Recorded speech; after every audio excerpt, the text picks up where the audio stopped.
Speak to this because we've been talking about Ukraine all morning, and you've been very involved in that battle. I want to show you this real quick, if I could. I don't know if we even have time. Secretary of State Marco Rubio was just speaking literally moments ago, after a 4.5-hour meeting with Russian officials in Saudi Arabia to reset relations with Moscow, and I would get to your thoughts on it, if we could.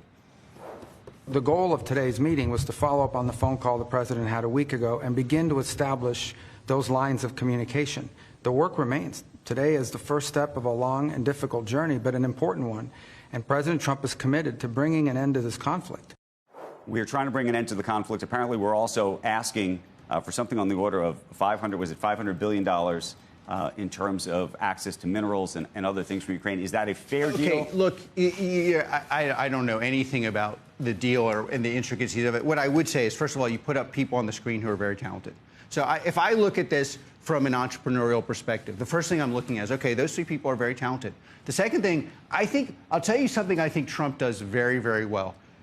He says, I'm not going to accept a paradigm that essentially leads to a stupid conclusion.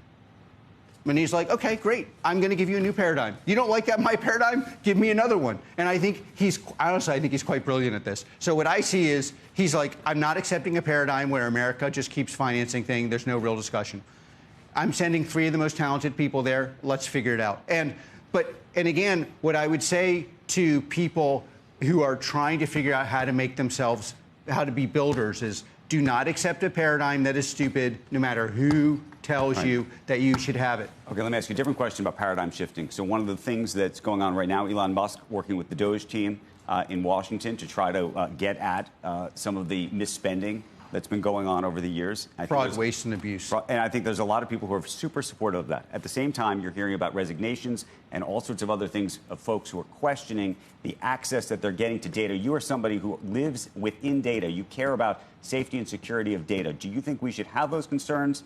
And is there a way to do whatever's being done right now so that you can take the country and those who are questioning all of this with you, well, if you will? Look, what I don't like about what's going on is I just view this as, well, let's watch the Democratic Party commit suicide.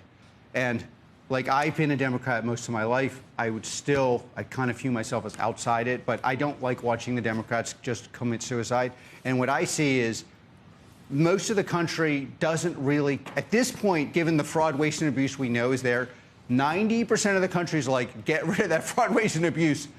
And I just view this as yet another example of the progressive left boxing themselves into a suicide dance. Now, what the progressive left should be doing is saying, okay, Elon, you're clearly the most qualified person in the world to do something like this. We want to dialogue with you about how you're doing and what are you doing. I don't believe that's actually what happened. And again, I like Elon. I know I think he's obviously the most important builder in the world. And I just think, if you want to say my former side, I don't believe that they're actually engaging. I think it's like another dance where I'm supposed to say, of course, like whatever. It's like there's this one issue where I might, and then you get boxed into you cannot solve the problem. And then I would say, what is the biggest problem in this society? Biggest problem in this society, from my perspective, is legitimacy of our institutions. Why aren't they legitimate? They're not legitimate because, okay, do any of you really believe that 99% of your taxpayer dollars are being spent? But last and not least, and probably arguably most importantly, there's two revolutions happening. One is transparency and one is AI.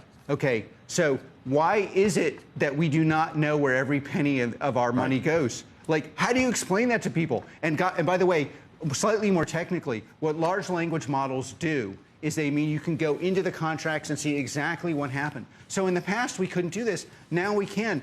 The right response is, we want this to happen, we want to happen, we want to be involved in the dialogue. The real response is, it feels like the people criticizing Elon don't want it to happen. And this is going to destroy those people.